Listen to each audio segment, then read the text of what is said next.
Mon petit retour sur l'installation de mes deux caméras sous rétro que j'ai fait là sur la 208. Donc le résultat est assez sympa. Donc voilà les deux petites caméras. Donc pour une rétrovision très large, hein. Parce que là on est de là à on prend un angle complet, plus de 90 degrés largement.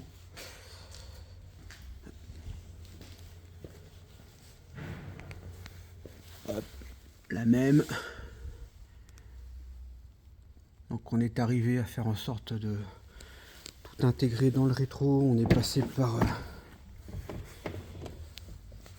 partout. Il a fallu tout démonter. On est passé par là. Notre câble il est à l'intérieur. L'autre pareil. Tout revient par ici. Et là voilà, les écrans ils sont là. 1 et 2. Donc pour l'instant c'est une position à valider avec le client. Et voilà donc ce que ça fait. Voilà. Donc là faut imaginer par exemple que on voit la voiture, ok, on voit une partie de la Volvo qui est ici, hein, qui est juste là, hein. Voilà. Et ici pareil, hein. Ici on arrive à voir jusqu'à la moitié du panneau qui est tout là-bas. Donc on a un grand champ de vision.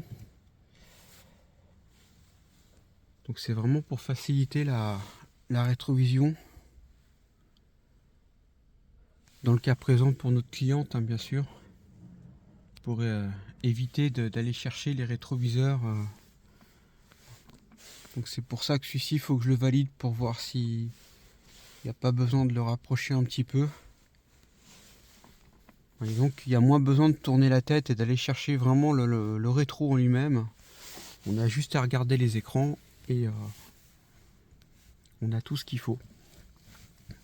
Plus la marche arrière, bon, qui veut pas se mettre, plus la marche arrière, donc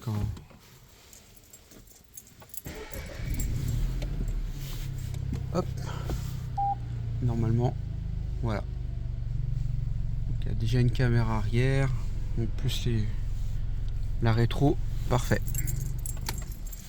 Donc on n'a plus qu'à valider ça avec notre client quand elle va venir récupérer son véhicule cet après-midi. Et voilà.